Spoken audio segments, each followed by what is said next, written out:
नमस्कार दोस्तों, मेरा नाम है अनमोल शुक्ला और स्वागत करता हूँ आप सभी का हमारे चैनल एक्सपीरियंस क्लासेस में।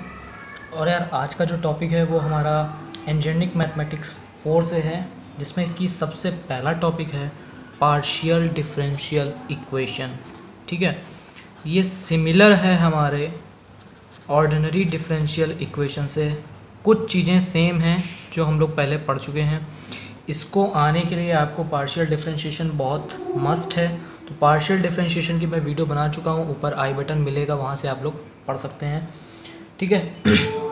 सबसे पहले इसकी अगर डेफिनेशन पे जाएं तो लिख सकते हैं a differential equation containing partial derivative of a function of two or more independent variable is called a partial differential equation. Is called a partial differential equation. ठीक है, यानी कि ऑर्डिनरी डिफरेंशियल इक्वेशन में एक डिपेंडेंट वेरिएबल होता था, एक independent variable था एंड एक पार्शियल डिफरेंशियल कोफिशिएंट होता था with respect to dependent variable. ठीक है, यहाँ पे क्या करना है हमको, सेम वही चीज़ें, बस यहाँ पे 2 और मोर इंडिपेंडेंट वेरिएबल हो सकते हैं। अगर मैं कुछ गलत बोल रहा हूँ तो मुझे कमेंट सेक्शन में जरूर बताइएगा और मैं उसको सुधारने की कोशिश करूँगा। ठीक है, तो जैसे कि एग्ज़ाम्पल अगर लें इसका, तो y del z by del x plus x del z upon del y equals to 0। ये हमारा फर्स्ट ऑर्डर की पार्शियल डिफरेंशियल इक्वेशन है। इसमें जो सबसे y जो है वो एक डिपेंडेंट वेरिएबल है। इसमें y जो है वो एक डिपेंडेंट वेरिएबल है एंड x जो है वो इंडिपेंडेंट वेरिएबल है। सिमिलरली यहाँ पे भी z जो है वो हमारा डिपेंडेंट वेरिएबल है एंड y जो है इंडिपेंडेंट वेरिएबल है। तो यहाँ पे 2 से ज़्यादा इंडिपेंडेंट वेरिएबल हमको दिख रहे हैं और एक पार्शियल डेरिवेटिव भी है। तो हम लोग इस इक्वेशन को एक डिफरेंशियल इक्वेशन मान सकते हैं। कैसी differential equation? Partial differential equation. अब हम लोग पिछले अगर ओवरव्यू में जाएँ तो वहाँ पार्शियल डिफरेंशिएशन में कुछ चीज़ें थी, उनको देख लेते हैं। P को बोलते थे del z by del x, Q को बोलते थे del z upon del y, R को बोलते थे del 2z upon del x square and S को बोलते थे del 2z upon del x del y and T को बोलते थे del 2z upon del y square. यही तो बोलते थे हम लोग पिछले। अगर हम पार्शियल डिफरेंशिएशन में जाएं तो वहाँ पे P Q R S T कुछ नाम दिए गए थे, तो उनको हम लोग यही बोलते थे। ठीक है, अब देखो यहाँ पे हम लोग कुछ और भी चीज़ें पढ़ने जा रहे हैं कि हम लोग वहाँ पे ऑर्डर होता था, डिग्री भी निकालते थे, सब कुछ करते थे। सेम इसी तरह से हमको यहाँ पे भी करना है, उसकी ऑर्डर और डिग्री बतानी होगी। तो कुछ नहीं करना है, सिमिलर जैसे हम लोग वहाँ पे ऑर्डिनरी डिफरेंशियल इक्वेशन में करते थे वैसे ही यहाँ पे भी हम लोग निकाल सकते हैं किसी भी पार्शियल डिफरेंशियल इक्वेशन की ऑर्डर या उसकी degree. Let me change the page and I will tell you how to find degree and order of a partial differential equation. तो ऑर्डर क्या होता है, यहाँ पे हेडिंग लगा लो, order of a partial differential equation. मैं सीधे PDE लिख रहा हूँ, ठीक है, पार्शियल डिफरेंशियल इक्वेशन। तो अगर इसकी डेफिनेशन लिखा जाए तो order of a partial differential equation is the order of highest order derivative present in the equation. ठीक है, ऐसे ही ऑर्डिनरी डिफरेंशियल इक्वेशन में होता था कि जो सबसे ज़्यादा हाईएस्ट ऑर्डर का डेरिवेटिव होता था वही पूरे इक्वेशन की ऑर्डर बन जाता था। इसी तरह से अगर डिग्री पूछा जाए तो जो सबसे ज़्यादा हाईएस्ट ऑर्डर होगा उसकी डिग्री हमारा क्या कहलाएगी, पार्शियल डिफरेंशियल इक्वेशन की डिग्री कहलाएगी। तो उसको भी जल्दी से लिख लेते हैं, फिर हम लोग जाते हैं formation of a partial differential equation. ठीक है, तो डिग्री क्या होगी, degree of a differential equation is the greatest देखो ग्रेटेस्ट वर्ड आ रहा है, ग्रेटेस्ट एक्सपोनेंट या पावर बोल सकते हैं उसको, exponent of the highest order derivative, highest order derivative. पिछला जैसे हम लोग पढ़ के आ गए हैं, बस वही चाहिए यहाँ पे चलाना है, ठीक है। ऑर्डर वही और डिग्री भी वही है हमारा, उसमें कुछ नहीं बदला हुआ है।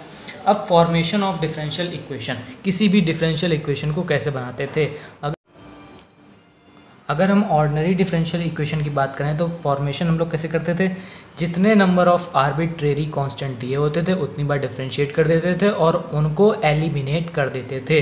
सेम काम यहाँ पे भी करना है, बट यहाँ पे थोड़ी सी चीज़ें बदल जाती हैं, केवल हमको डिफरेंशिएशन बदलना होता है, उसको हम लोग पार्शियली डिफरेंशिएट करते हैं, ठीक है।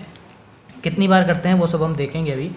और हमें क्या करना होगा, फॉर्मेशन जो होता है वो हम लोग दो तरह से निकालते हैं, ठीक है। किन किन तरीके से, एक तो bye eliminating arbitrary constant. Arbitrary constant क्या होता है मैं बहुत ही अच्छे से बता चुका हूँ, आप लोग वीडियो में देख सकते हैं। Bye eliminating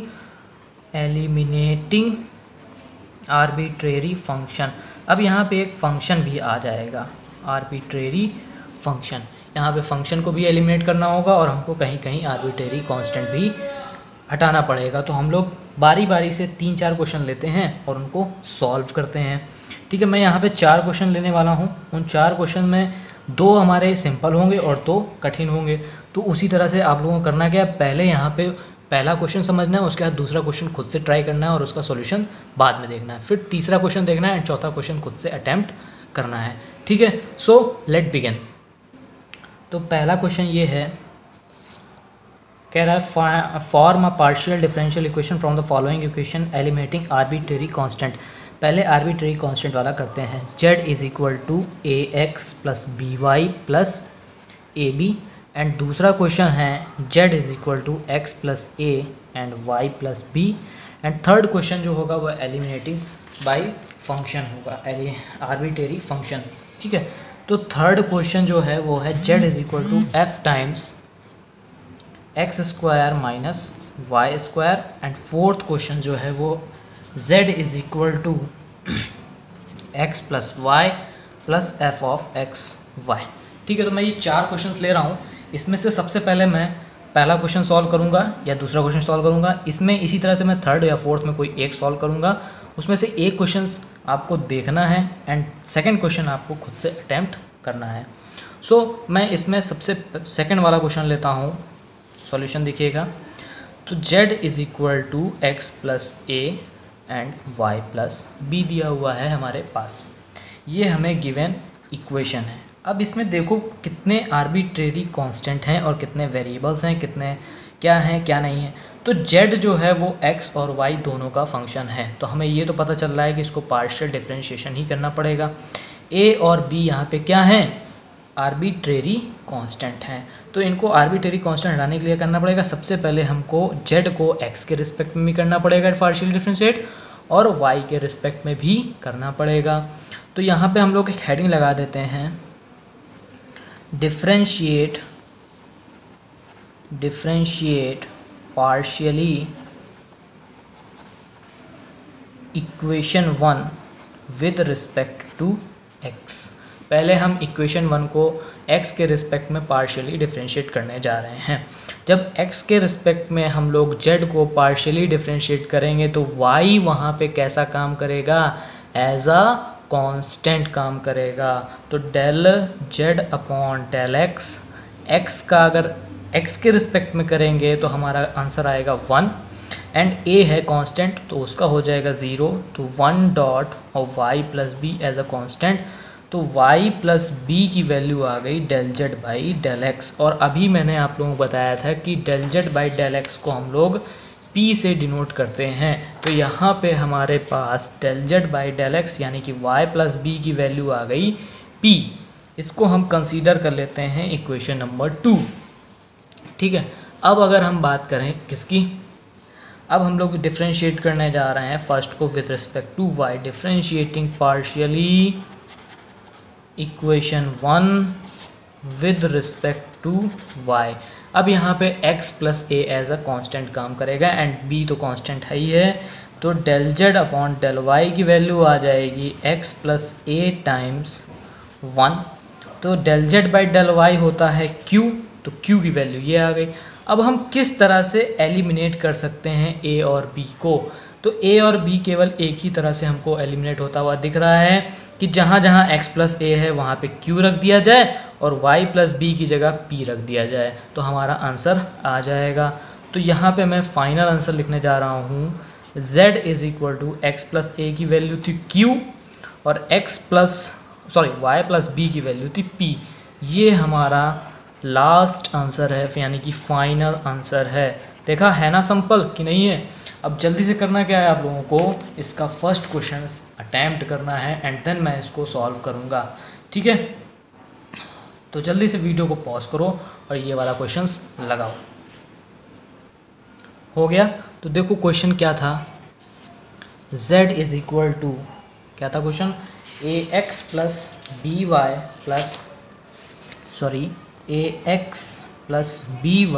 plus a b. यहाँ पे हमारे पास क्वेश्चंस ये है। तो सबसे पहले करना क्या है, इसको x के रिस्पेक्ट में डिफरेंशिएट कर देते हैं। तो del z by del x ये आएगा a, ये तो ज़ीरो हो जाना है, ये भी ज़ीरो हो जाना है, तो a की वैल्यू आ गई हमारे पास p।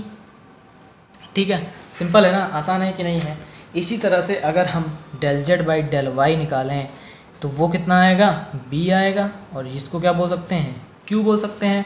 तो जहाँ जहाँ आपको a दिख रहा है वहाँ पे p रख दो, जहाँ जहाँ b दिख रहा है वहाँ q रख दो एंड आपका आंसर आ चुका है। तो z is equal to a की जगह p रखना है तो px प्लस b की जगह q रखना है तो qy और p डॉट q। सिंपल हो गया। जिसका जिसका ये आंसर आया था, वेल गुड, बड़ी अच्छी बात है कि आप लोग सीख गए पार्शियल डिफरेंशियल इक्वेशन को फॉर्म करना। अब मेरे पास सिर्फ और सिर्फ 2 क्वेश्चंस बचे हुए हैं, मैं उनको भी जल्दी से कर देता हूँ। उसमें से मैं एक क्वेश्चंस करूँगा और एक क्वेश्चन आपका होमवर्क रहेगा, ठीक है। तो वो जो क्वेश्चंस मैं करने जा रहा हूँ वो क्वेश्चन है z is equal to third question था मेरे हिसाब से बोला, तो यहाँ पे मैं लिख रहा हूँ, देखिएगा आप लोग। Third question, z is equal to f times x square minus y square. अब यहाँ पे देखो ये फंक्शन दिया हुआ है पूरा, इस फंक्शन को ही एलिमिनेट करना है। तो कैसे करेंगे, सबसे पहले मैं इस फंक्शन को x के रिस्पेक्ट में डिफरेंशिएट करूँगा एंड देन y के रिस्पेक्ट में। तो del z by del x जो आएगा वो f dash function of function है, तो f dash x square minus y square dot x square का हो जाएगा 2x। ये पहली इक्वेशन हो गई। एंड देन जब del z upon del y करेंगे तो ये f dash x square minus y square and minus of 2y हो जाएगा। एंड ये इक्वेशन नंबर 2। अब कैसे हम लोग इस फंक्शन, अब किस तरह से हम इस फंक्शन को रिमूव कर सकते हैं, तो देखने से लग रहा है कि अगर मैं पहली इक्वेशन और दूसरी इक्वेशन को डिवाइड कर दूं तो हमारे पास ये फंक्शन ख़त्म हो जाएगा। तो करके देखते हैं। 1 divided by 2 del z by del x divided by del z upon del y is equal to, ये से ये कैंसिल हो गया, 2x अपॉन माइनस का 2y, ये 2 से 2 कैंसिल आउट।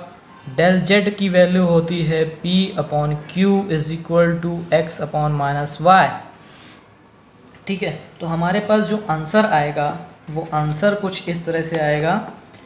इसको अगर हम देखें तो ये हो जाएगा px प्लस, सॉरी वेट दिख नहीं रहा होगा आप लोगों को, ये है, ठीक है। अब इसको क्रॉस मल्टीप्लिकेशन कराओ तो माइनस का p y is equal to q x, इसको ले सकते हैं q x plus p y equals to 0। This is the final answer, ठीक है। इसी की हम लोगों को खोज थी और ये हमने निकाल लिया। देखा ना कितना आसान है। तो जल्दी से अब आप लोगों को करना क्या है, मैं 4 क्वेश्चंस यहाँ और लिखने जा रहा हूँ, वो 4 क्वेश्चंस आपको लगाने हैं और नीचे कमेंट सेक्शन में उसके आंसर्स लिखने हैं। और इसके नोट्स आप लोगों को नीचे डिस्क्रिप्शन में एक लिंक मिलेगी, वहाँ से आप लोग डाउनलोड कर सकते हैं, ठीक है। तब तक के लिए यार क्वेश्चंस जल्दी से लिखो और उसके सॉल्यूशन मुझे भेजो, मैं आप लोगों को बताऊँगा सही है कि गलत है। तो सबसे पहला क्वेश्चन वही जो एक बचा हुआ था वो वाला, एंड देन नेक्स्ट क्वेश्चन जो है वो क्वेश्चन नंबर 2 है। z is equal to f times x plus i t plus g times x minus i t. इसका भी आंसर आप लोग मुझे कमेंट सेक्शन में बताना। एंड थर्ड क्वेश्चन हो जाएगा आपका z is equal to phi of x dot sine of y. ठीक है, ये दो क्वेश्चंस मैं आप लोगों को होमवर्क में दे रहा हूँ। और यार अगर वीडियो से आपको कुछ गेन हुआ हो या आपको कुछ पता चला हो नया, तो आप लोग इसको एक लाइक बनता है एंड इसको ज़्यादा से ज़्यादा लोगों को शेयर कर दें ताकि वो भी कुछ सीख पाएँ। और ये अगर नए हैं तो इसको सब्सक्राइब भी कर दीजिएगा। ठीक है, तब तक के लिए जय हिंद।